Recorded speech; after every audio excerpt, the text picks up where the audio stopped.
Welcome to another episode of the Sound the Alarm podcast. I'm your host, Stephen Michael, here with Big John, and on today's episode, we're going to be talking about the National, the new PSA 10 Jordan rookie cards that just came onto the market, Topps Chrome Baseball, and so much more.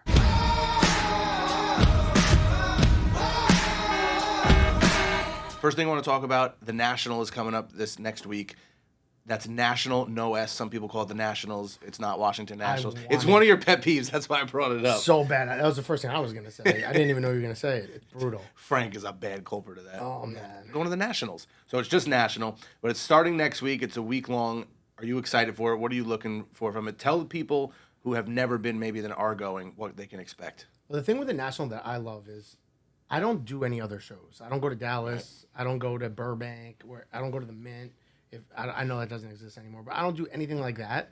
So, like, for me, it's my really only. It's the only show I get to go to every year. Mm-hmm. So it gets my juices going. You know, like if you stop at Dallas, you stop. You know, you travel and you do shows for a living. It's a lot more different, like, than if you just go to one national. So I think for most people that are in the hobby, this is their one show that they hit up a year. And if you've never been, it is easy to get overwhelmed. Remember the first national I took you to?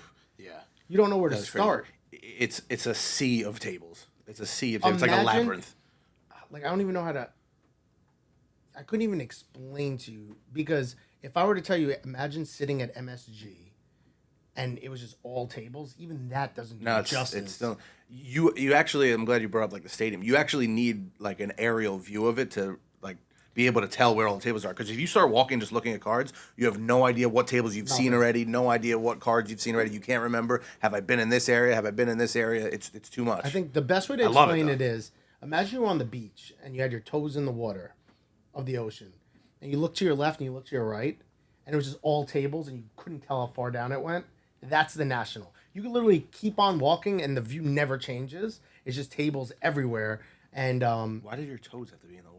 What is that? No, just like that view. Like, you're standing, your feet are in the water, you turn to your left, and it's like, damn, there's tables.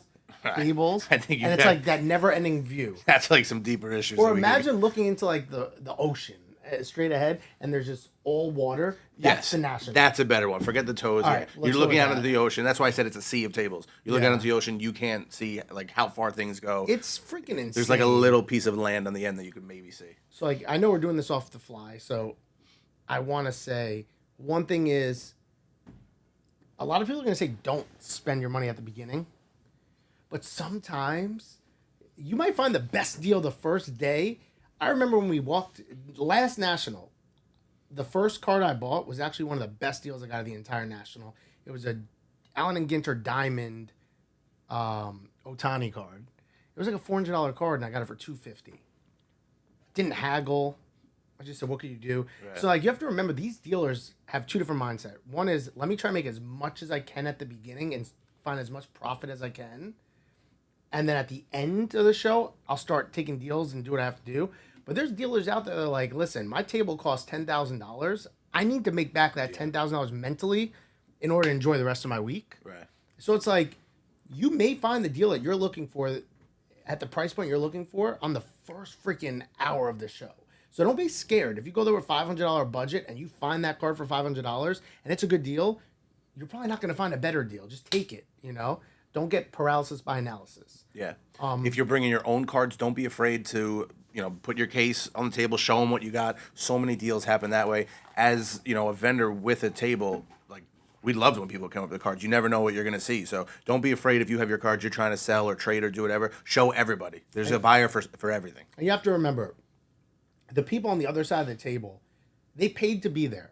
So although in your head, you're thinking, I need to get 100% for my cards, it's usually not possible. And it doesn't mean that they're a bad person per se. It just means they need to make money in order to continue doing what they're doing. And the way they make money is by buying your cards in a trade or outright cash at like 80%.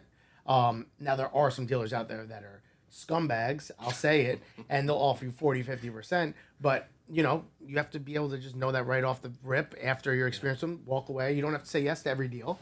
Know your comps going in, of your own cards especially. Know your own comps, but just don't be... It's very intimidating, especially if this is your first National. Like I get intimidated sometimes, and this is gonna be like my 6th national. When I walk up, wow, it's gonna be my 8th national. That's Hey. crazy. When you walk up to the table, like I get intimidated sometimes. Like it's like the air. It's like you're in a casino. The oxygen's pumping. You feel good. You go see your Grail card. You're like, oh my god, and it's like, how do I get that card? And now the bartering begins, the negotiation. So Cash is king. cash is king. Have fun. You're going to find something there that you need. No matter what, you're going to find something that you like. I would say the one thing not to do is don't be impulsive, because there's just go in there with a game plan. If you're a collector, and your game plan is, hey, I collect, Mariano Rivera autograph cards. Now it's very easy. There's a lot of different tables with a lot of different stuff. There's a very easy to walk in there, find something that has nothing to do with Mariano Rivera, get intrigued by the bright and shiny lights, and just spend your money. Right. So like go in there with a game plan and try to stick to it as best you can. And also one thing I love, it doesn't matter how much money I make, I'm a huge fan of it, the dollar bins. Like getting down and dirty, man, there's nothing better than the dollar bins. I can't do it. It's the hunt. You could find, like, who cares if it's $100 card? Like, who cares? It's the fact that you could find $100 card for $1. It's like it's like a treasure hunt, and there's dealers everywhere with dollar bins. So if you don't have the most money in the world, if you have a $500 budget, $200 budget, you could do some damage in the dollar bins and spend your whole week checking everybody's dollar bins out. You really could. If you spent your whole week with the dollar bins, you know how long that would take? Like, you might only get like 10 tables. Dude, it takes you forever to go through dollar bins. Yes, but I'm not saying you have to hit every table, but you could honestly make a whole week at a dollar bins. You could, and make like one row of and the you floor. could probably crush it selling singles too. Like if you just go in there with a $500 budget, I'm almost 100% certain you could turn 500 into $3,000 if you just are very regimented. You don't deviate from the plan. Vigilant. You could find $5 cards easy for $1. You really could, because we give them away all the time in our bins because we just can't keep track. Yeah, it goes in a bin and it sits there for months, and all of a sudden Paul Skeens pops off, and what originally was a $2 card is now a $50 card. Yeah, think of it and like there's 10 this. of them. There's so many Skeen cards out there right now. First Bowman Chromes that have just been sitting in that were $5 cards. And that guy has 15 5-rows. He cannot go through them to find those 5 Paul Skeen Most people cards. did already look for their Skeens, but there's going to be some that didn't, and other players like that, look for values like that. You want to know my biggest #1 pet peeve about the National? What? Trade-up challenges. If you are over the age of 8. I was going to say 12. I'm being a little more generous. If you're over the age of 12, if you have a teen, don't come out with a trade-up challenge. It's the biggest pet peeve I have. It drives me nuts. They make you feel bad for not giving them like free stuff. If it's a kid, I love it. Have fun. Yes. I'm in. If you're not a kid, If your ears are God pierced, bless. you can't do the trade-up challenge. Like, if you're old enough to get your ears pierced, you can't do the trade-up challenge. If your shoes are more expensive than my shoes, I don't want to see a trade-up challenge walk up to my table. If you have smoke in your briefcase, do not try to do the trade-up challenge. if you have a briefcase, do If not you do have trade. a brief, yes. Like, Now, if you don't come from means of being able to afford sports cards, like I'd be the first person to give a kid a free hobby box. Like I don't care. Yeah. Like that was me at one point. But a lot of kids are making it for content. A lot of kids are like, I don't know. And even like a lot of this stuff I see right now, like on Instagram, people like, I think it's the corniest thing to videotape your deals. Like I don't care like if people get offended. It's so corny. To be like, yo, what could you do on that? Oh, 500? Last comp's 380. I'm thinking more like, 425. It's like, meet me at 450. Coin flip. Like, bro, it's so corny to me. That's like the corniest thing in the world. It's like, we could do less of that at the National. I would love that. there's going to be a lot of that. Oh, my God. A lot of that. Yeah. You walk around, you see people with cameras like, oh, he must be a celebrity. It's like, Yeah. no, he's just filming a deal. He's just doing coin flips. He's doing coin flips today. So, yeah, but enjoy the National. Autograph signings is a cool part of the National. Yep. Like you could go meet your favorite athletes. It's if they're good athletes, the line's long. So you just got to know that. There's also one thing you got to know if it's your first National. They used to have, or they usually have, trade nights after the National in like hotels. That's the best. Adjacent hotels. This year at the IX Center, they're actually doing it right below. So like it ends at 5 or 6, whatever the show ends, you walk literally right downstairs and trade night starts. That's trade. There's nothing better than trade. Trade night's fun. That's when deals really happen. That's crazy. Any trade night you've been to, like 100 exit. And the fun part is if you've never been a dealer, right? If you're in the hobby and you want to sell your cards and be on the other side of the table, that is trade night. Yeah. Because you literally go set up your own table for free downstairs, lay your slabs out, and people just walk by. Now you're a vendor. Yeah. So it's like free vending. But also don't try to get 110% comps on your cards either. Like, remember, you're there for free. You have 0 expenses. If someone gives you 90% on your card, like, you don't need to make every dollar. And I think that's the mistake a lot of people in the hobby make. 2 things. 1, they feel like if a card's $100, they need $100. Or 2, if they paid $200 for a card and the card is now worth $100, they're petrified to sell it because they don't want to, quote unquote, lose money. But I'm guilty of that too. Like, you don't want to lose money, but like, you made money on other cards too, so you can't be right 100% of the time. If you're right 70% of the time in the hobby, you'll be okay. You gotta just take your L's. If it's and tied move up, you on. can't put that into another deal to make money on that deal and then compound it. Take your L's. Just be like, yo, I lost $100, whatever. I'll take the $100. If you buy another card that goes up to 125, you already got 25% of it back. So just remember, you're probably not buying your cards at 100%, so you don't need to sell them at 100% either. And you know, volume, right? That's one thing I learned too. You know, like 8 years ago when I was doing it, I was trying to get as much as I could for every single card. But if you sell 10 cards and you're trying to make $200 profit on each card, or you sell 100 cards and you make $30 on each card, you made more money off the 100 cards. I think the way I said it. I don't know what you just said. One way was 2,000, one was 3. Sure. So it's like, and like more deals you make, you meet more people, you make more connections. It's just, you know, volume game is usually king. So enjoy the National. Be safe. Don't travel far away from the National because the National is usually not in the very best areas. So that's another thing to keep in mind. You know, and if you're going alone, I went to my first National alone. Don't be scared to make friends there. Like, everyone's there for the same reason. They collect. They love this hobby.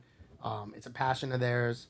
You know, so like, I'm almost certain if you go there alone, by the end of the week, you're going to make at least 2-3 new friends in the hobby that, like, you'll probably go with the next year, meet up with the next year. Especially at trade night. Yeah, trade night is so... I'm such a baby. Like, trade night is so fun. I love it. How fun is trade night? It's the best part. Gary Vee was at trade night last time. Like, no one's too big for trade night. Like, it doesn't matter. Michael Rubin went to trade night. Like, it doesn't matter how much money you have. Just the whole, like, it's electric. You walk in and it's like, I'm about to make a deal with, like, a 14-year-old. You know, like, it's, like, a lot of fun. Yeah, and speaking of which, the 14-year-olds, they're more, like, savvy than most of us. Oh, it's snakes. Like, yeah, if those kids are there, they'll crush you. Yeah. They'll crush you. Like, if you make a deal and it's your first National and a 14-year-old comes up to you with a briefcase, you're getting got. They got you. 1,000% you're getting got. Like, you're not making out on that deal. Positive. So while we're talking about the National, I just found out that the 6 Jordan rookie card, PSA 1010 cards that were just put in registry are going to actually be on display at the National, which is pretty exciting news, especially if you're a basketball collector, not even a Jordan guy. Right.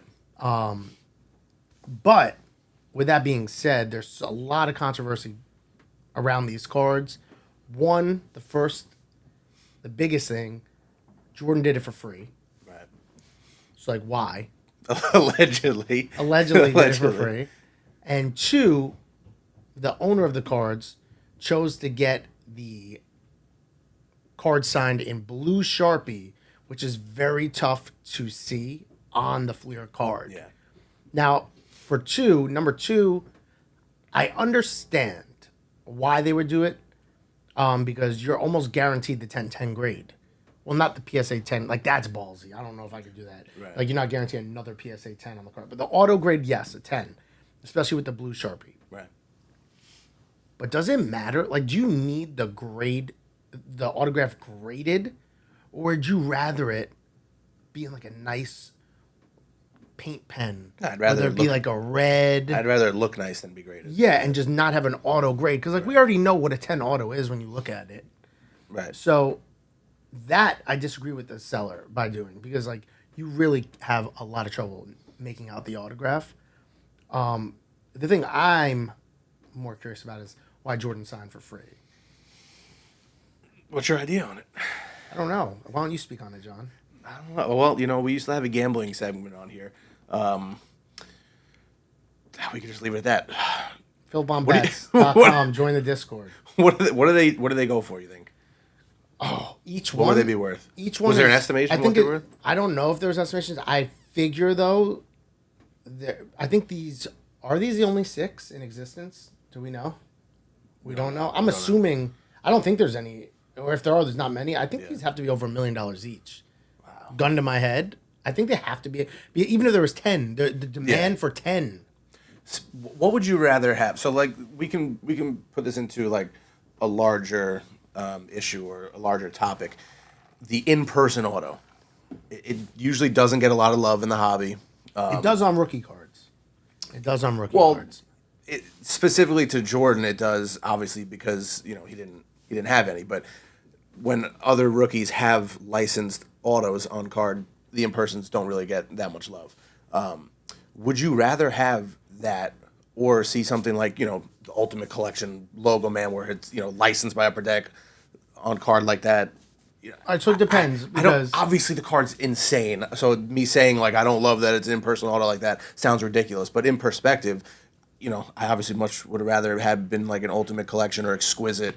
so the reason I say it depends is this. Cards that automatically come to my head when I think of this is the 2011 update Trout, 93 SP Jeter.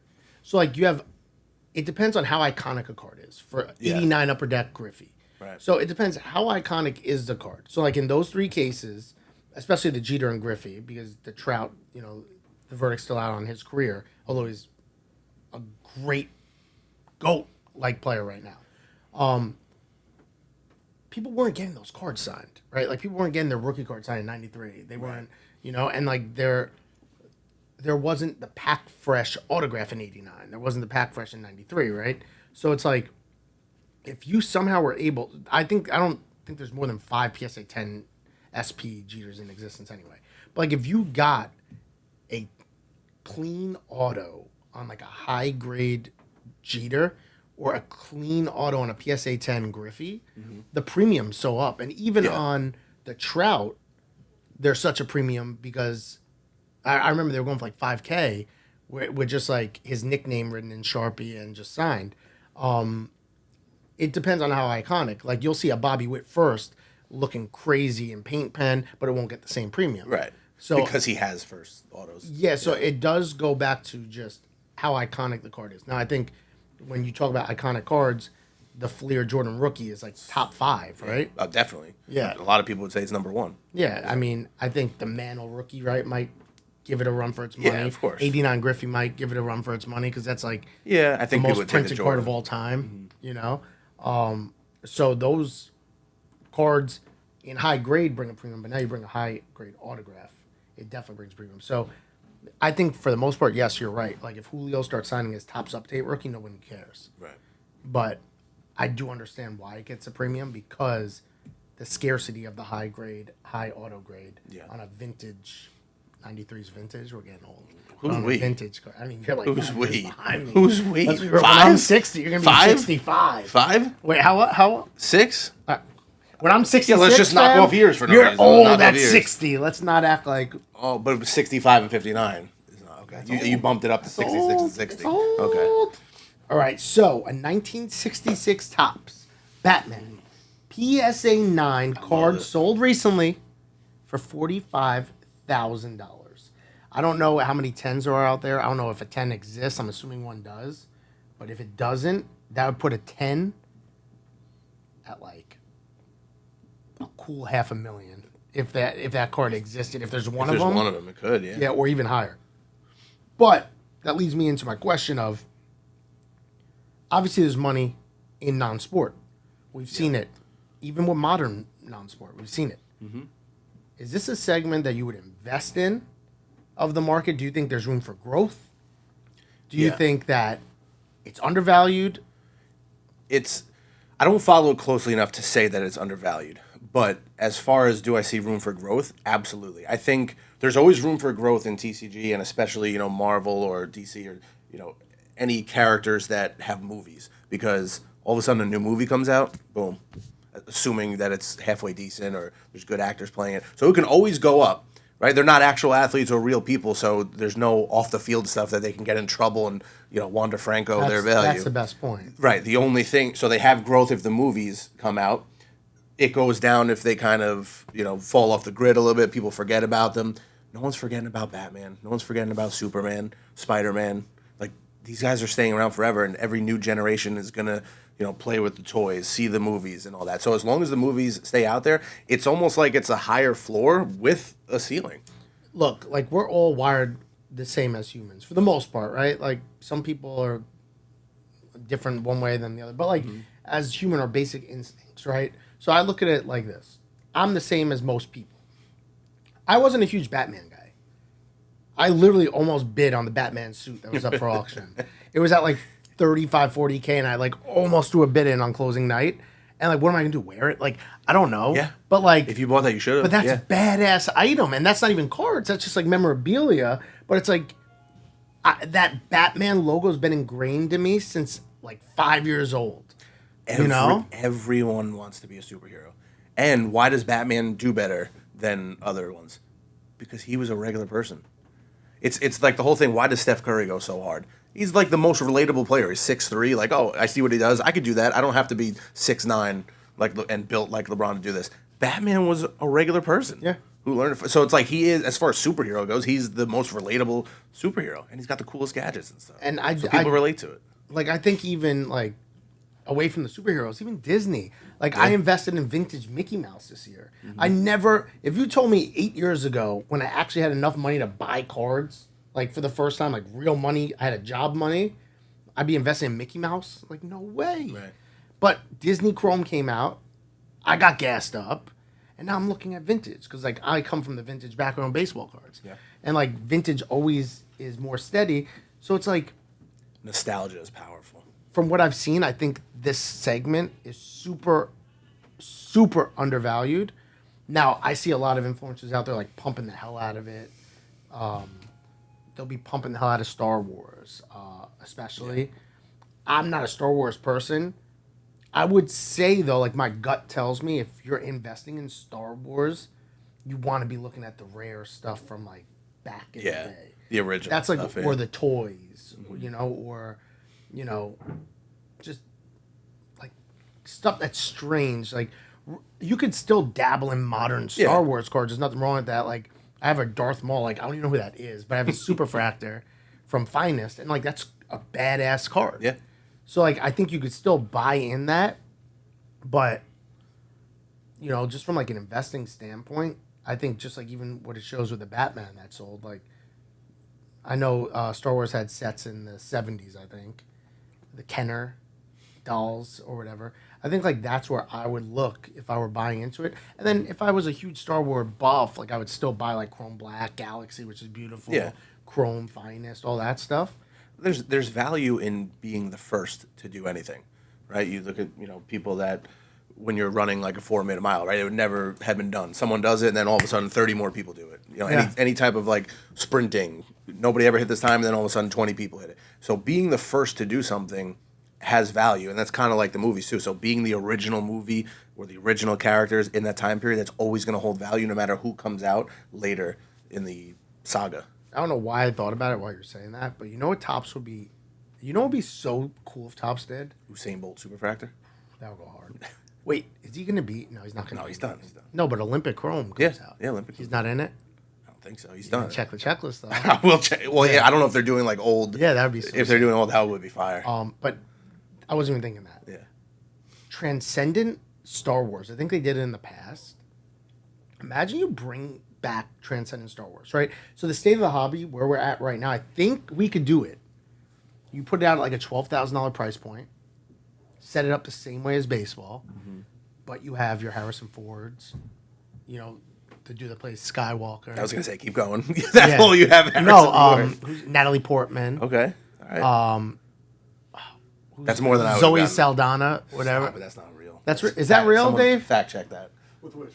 With Star Wars, the last Zoe name was. Saldana, or She was in Guardians of the Galaxy. He just sunned you. He just Is sunned that- you without looking at anything. He didn't click nothing. He sunned She you. played Gamora in Guardians of the Galaxy. wait, isn't that in Star She's Wars? on some of No, who's No, it's not Rosaria Star Wars. Dawson. Rosaria Dawson. Actually, I'm impressed that you got that. Thank you. I have no idea who that is. So you're more Star Wars than me. Yeah, I mean, I just know from buying the cards. Samuel L. Like, you start putting these people, like those people, the celebrities, in the product where you're chasing their on-card autos. There's 1 or 2 superfractors per box. Like, I think you could get away with bringing back that because now you have the true collector and it's not oversaturated. Imagine if the chase in the product, there's one card in the entire product. Like instead of the VIP invite, it's you get to be an extra in one of the movies. That would go That would hard. kind of go hard. Yeah, if I got go to put on hard. one of those suits with like the laser beams, like what are Anything. they, You're just in like the stormtroopers? background. Yeah, stormtroopers. I'd be in. I Who think I wouldn't? would wear a stormtrooper outfit. Who wouldn't? I wouldn't fit in one, but if they made one for me, I'd wear it. But like that's sick. Like you get the experience. So instead of the VIP invite, like you have 100 people that are stormtroopers in the next like movie they shoot. Honestly, Tops, we might be onto something here. We might be onto something. And now on to the hit of the week, sponsored by Blue Chew. Is your significant other tired of getting packages delivered to their home? Well, maybe it's time you get them a package they actually want. Visit BlueChew.com and use promo code FILTHY to get your first month free. All right, so this week, Topps Chrome Baseball dropped. It's notoriously one of the top 2 baseball releases, flagship, each and every year. Yep. This year, what they did was something that hasn't been done before, and you could actually say that. This is actually Ken Griffey Jr.'s first ever Topps Chrome autograph. On card. Insane. And they picked a good picture for it. He looks awesome. He's in like his iconic stance. He's got the Skinny eye black Griffey. on, skinny young Griffey. It's awesome. They did it perfect. And we just so happened, not that it's rigged, not that we get juice cases, we just so happened to pull this beautiful Legends auto of Ken Griffey Jr. numbered to 10, which just so happened to have a bounty on it on Fanatics Live. Download the app if you haven't already. That was on pre-release too, right? Yeah, pre-release. That was pre-release. Yeah, so the Griffey to 10, that's massive. And then the other 2, red Sandy Koufax, talking about another legend on card auto. Sandy Koufax, red to 5. And then the biggest rookie we hit so far was Junior Caminero, true red to 5. Which I would make an argument that's a better card than his Superfractor non-auto, the True Red. True red auto better than non-auto super? I think so. Definitely. I think so, yeah. Yeah. Even though there's 5 of them, No, but I'd rather I think have- people want the ink. I'd rather the red auto than the base super, definitely. Join our Discord where we've been on absolute fire the entire year. And the best part is it's absolutely free. Filthbombbets.com to get in on the action today. Sound the alarm! Filthbomb! This year's Topps Chrome compared to last year's, I say this for every product, last year's compared to this year's, I mean, it is just so much better. It is just a way better product. Design is better. Quality control is better. Checklist is better. We've opened up, 150 The cases rookie now? class as a whole is deeper. Yeah. I think the way they're doing it, too, is in years past, they're playing with the checklist, trying to keep people out, bring them into the next. Now they're doing, like, a great job at just, like Skeens is already in, museum coming out. Like, they found, their formula, I feel like, used to be, let's have 2 guys, 3 guys in a product and use those as chases. They didn't have to get Jackson Holiday in this. No. I don't think many people were expecting them to. No, they didn't have to. And they did. And it's awesome. Wyatt Langford, they put in Topps Chrome, too. Well, he started the year. He should have been in it. Yeah, but think how deep this is. Jackson Churia. Yeah. I Jordan Westberg. Anybody who First started guy. the year, though, should have been in it. But Yes. Holiday coming up, like... Well, Westberg got called up. Right, I'm saying putting the people that got called up is a great job. I don't think... If Holiday wasn't in it, I don't think anybody would have been like, I can't believe it. Which takes it to another thing. Are they doing this for breakers to make it easier to sell more teams in breaks? Because back when I started breaking, you had like Yankees, Angels. It got bad after that. You know what I mean? Like now you can make an argument. There's like 15 teams. Like just name a random team, quick. The Guardians. Gavin Williams, though. Yeah, Gavin's like you not could bad, make no. an argument that Gavin Williams is a good rookie pitcher. Yeah. Give me another team. I don't know why the Mariners keep coming to mind because we were talking about the Griffey. So All right, but even them, they have like Canzone Marlowe. Like they got guys, but yeah. Well, they have 2 pit. They have Hancock and and Brian Hank- Wu. You know what I mean? So it's like there's a chase somewhat for every single team. And then when there's not a chase, they have like 8 guys on the checklist to sign. Yeah. Nats, Rockies. And the Mariners don't just have Griffey, by the way. They have 3 legends: Ichiro, Edgar, and Griffey. Bro, I'm telling you, it's like the way they do it. They look at the teams that need people. Like the Brewers needed Churio, even though he would have been in it. But you have the Brewers with somebody. They never have anybody. The Brewers. Robin Yount is in it too. Yeah, but you're never chasing a Brewer rookie. Right. Now you can. Texas, Langford, Carter. Like Orioles have 15 guys. They put Jack Leiter in for Texas. Lawler, D-backs. You know, Mauricio. He played like I think 4 Randy games. Johnson is in with the D-backs. They're adding even with these rookies, they're adding pieces too. So it's a lot easier as a breaker now to offer the product to a consumer because now it's like, yo, who's your team? Yeah. I'm trying to think of a team that sucks. Is there a team that you can't sell? The Marlins are the well. Can't sell is different than sucks. But the Marlins, if they're $35 in the that's what I'm jumbo saying. and you have 8 guys that sign, yeah, it's Jacob like, Amaya is on there. That's what I'm saying. Sucks and can't sell are different. There's Marlin fans that are very happy that they can get an entire jumbo case of Marlins for $20. I remember selling boxes of high-tech baseball, and there were teams, you'd go on group break checklists at the time, like they were the thing. I can't believe they just stopped out of nowhere. I gave up on life. But like, it literally would be like autos, and be like Oakland, Paul Blackburn, nothing else. Just like, it was like Oakland, Paul Blackburn, base, next team. Like, like you couldn't sell Oakland. Like, you had to take Oakland and put them with another team and do it as a 2 for spot. Or then there was like the Nationals before Soto. It was like no one. There was like literally like, what was it? Harper maybe? I'm trying to think. Who was it? No. Like Phillies before Hoskins in like 17. There was no one. It would just be like one person base card. Right. So it's like it's not like that anymore. They'll either do no cards for that team, which we've seen. Yeah. Where there's 28 teams in some products, and they'll just leave them out completely. But it's like they want you to be able to get something back potentially on your team that you buy. Yeah, and that's not, you started this by saying, did they do it for breakers? I think they did it for everyone. It helps the breakers, it helps the consumer too. Who doesn't want to get their, those cards and get hits from their teams? Yeah. So it's better for everyone to include all these players and include more players as long as they're decent players. Yeah, I think it's more though from a breaking standpoint because if you're buying a box, you're not getting your team regardless. If you're in a PYT, you're getting. Well, I mean the consumer getting into breaks. Yeah, yeah, for sure. Collecting their team. They're doing a good job, man. Slowly but surely. I know. There's people out there hating. Oh, Topps are trying to turn this into like a casino, trying to get everyone used to and accustomed to only getting in breaks. But it's like, you can make an argument that buying into breaks is a better investment on your money than buying a hobby box. Like, you literally, since I was a kid, you get smoked on a hobby box. Like 99.9% of the time. You buy a hobby box with one auto in it, you're getting smoked 99 out of 100 times. Yeah. I see so many people like, don't buy into breaks, don't buy boxes, only buy your singles. I completely get that, and if that's what you want to do, more power to you. I'm proud of you. Like, have that discipline. However, the only problem with that is like you are forever, without a doubt, guaranteeing that you are limiting your upside. You will never get that card that is above your means.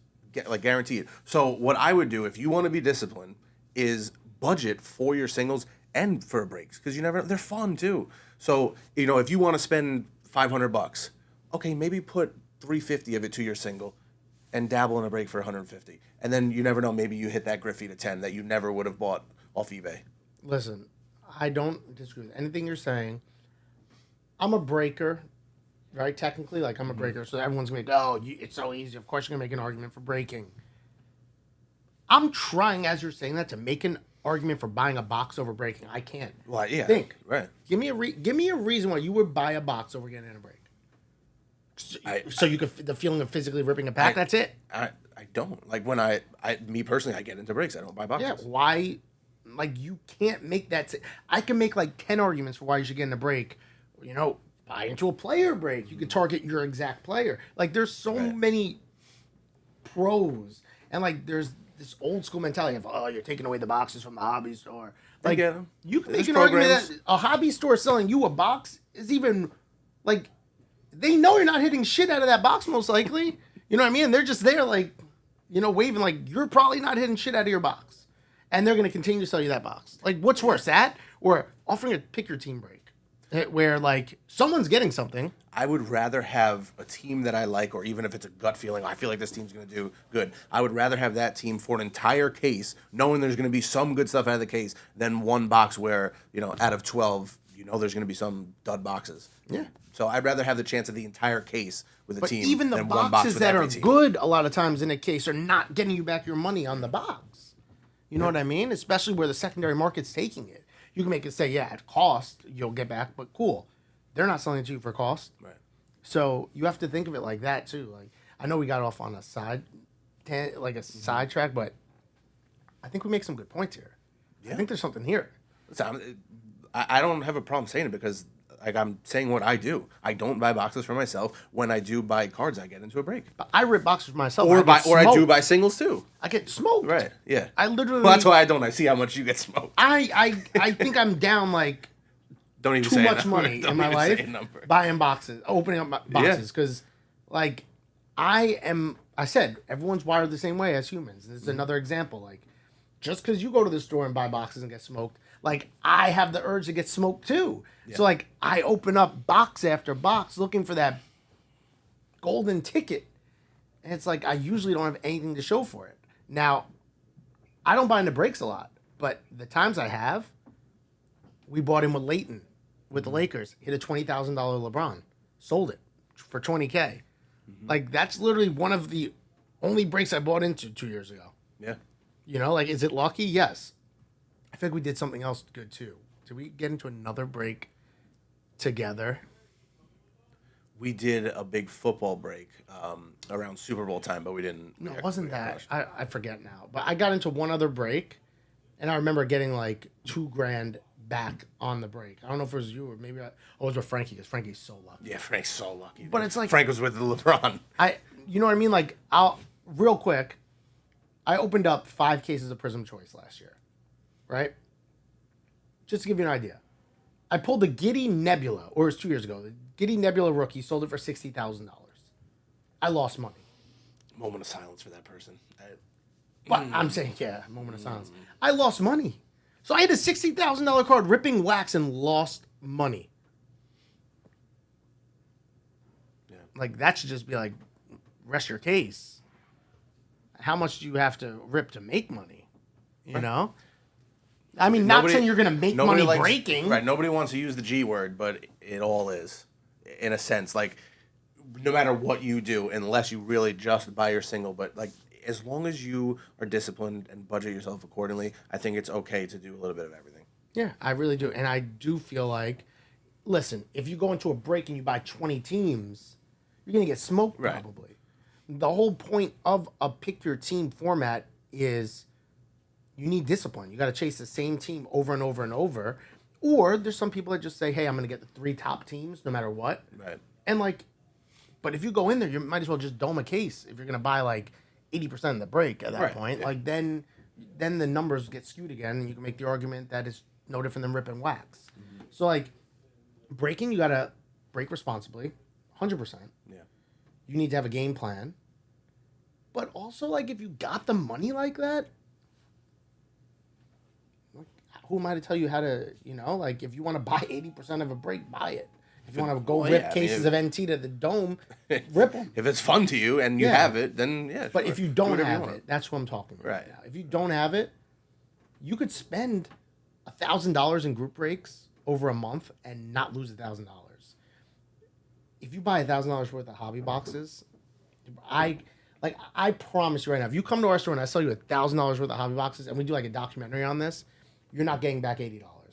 Unless you count the base and you put them on eBay as quantity and let people like buy their base cards for $1, you're not getting back $80 worth of liquid cards on $1,000 worth of hobby boxes. Like, I almost guarantee you.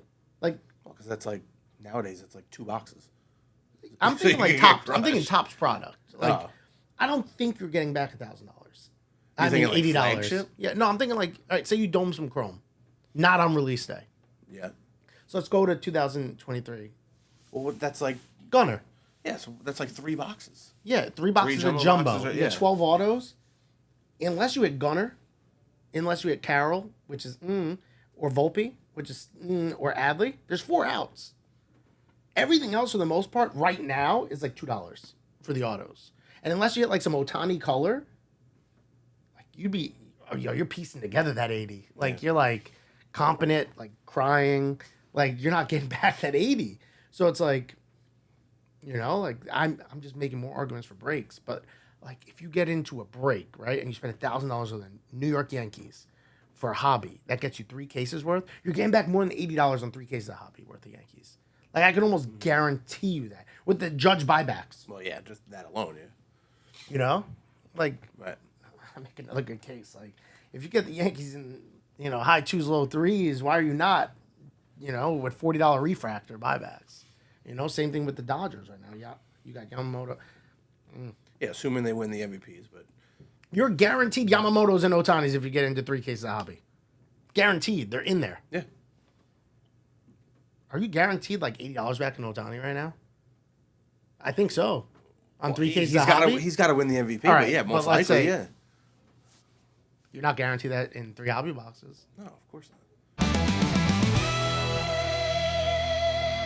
All right, so here's a question that I get asked a lot, and I want to ask you. Okay. What is your Grail PC card? If you could pick one card, what would it be? All right. I'm actually going to go about it 2 ways. So, Dream PC, unobtainable card, I'll never be able to get it, is LeBron Exquisite RPA. So, that technically is the dream. Unless I find it laying on a street corner, I'm not getting it. Whatever. I've come to terms with that a little bit. Right now, my best PC card that I would like to get that actually is obtainable, I want to save up for it and get it, 1933 Gaudy Babe Ruth, the yellow one. Dude, I love What it. grade? What grade? Well, depends on, price, of course. What price point are they at? It's anywhere from 3,000 to 20, 30. So you What's get like a 20,000? What does that get you? Like a PSA probably like 3? a 2 or 3, yeah, Shit. 2.5, maybe 3, yeah.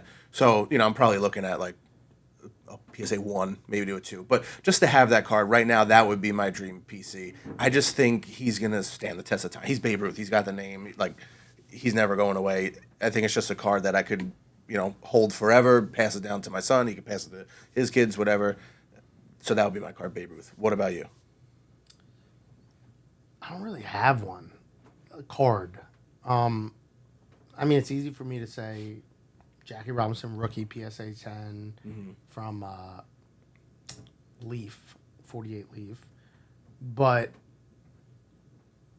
I'd say maybe the Ohtani, Superfractor, Bowman. Pitching or hitting? Pitching. The hitting, I don't count. I know I get so Why? much hate on that. I don't Why? know. Because it Say- came second? He came over as a pitcher. Like, that's how I think of it. Like, that was his Even though he's doing better hitting now? Yeah. Okay.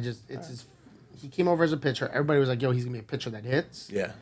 And for some reason, like, his hitting cards do well. And it's just like, now they should, but it's like his true. Like, if you're a true, like, mantle, right? Like, that, I guess I could understand why. Because, like, 51 Bowman is his true rookie and 52 Tops is more coveted. So maybe that's what they're doing. Well, I guess but I feel like that was the card that everyone, there was a super fractor bounty. It's one of the first ever high bounties out. It was on that card. And it's just like I feel like that's his true. But my Grail piece, man, which Golden had one at auction. I don't even know what it ended at. It was a Jackie Robinson game used bat. Yeah, that'd be sick. But it wasn't like from any game specifically. And it was still like at like the $500,000 mark. But like if I save up the funds, I sell some PC items and I like liquidate, I want one, but I want it to be like a significant item, like a bat from a significant, like he hit a home run with it, or it's from his 55 championship season, or it's from his rookie season, or it's from his rookie. That would be 49 crazy. 49 MVP season. What would his debut bat be worth? I don't know. You can't put a price on Yeah. it. But like, I'd be willing to liquidate items eventually in the future and pay up to $2 million for like something that I consider like my Grail. That like I'm never gonna afford a $30 million item. But like if I just sell some Otanis, sell some like wax, etc., and like I could get my hands on like probably not even rookie season's out of the question, but like maybe from the championship season, like possibly, maybe from his MVP season, like that would be something so cool. And like I feel like cards, when you get into like the nostalgia of like a card, it's more of like I'd rather spend my money on like a card is art, whereas history is like the item. Yeah, you that's know. fair. Yeah. And it's like holding the same bat Jackie held. Yeah. Like we got to hold Ruth's bat at the was national cool. That last was cool. national. But With the white Mickey Mouse gloves. that's where I'd spend my money. Like that's I don't know. And then my kid will probably sell it when I die, and somebody will get it for like $100K. Rock my kid. I can't wait. But yeah, that's my item for sure. All right.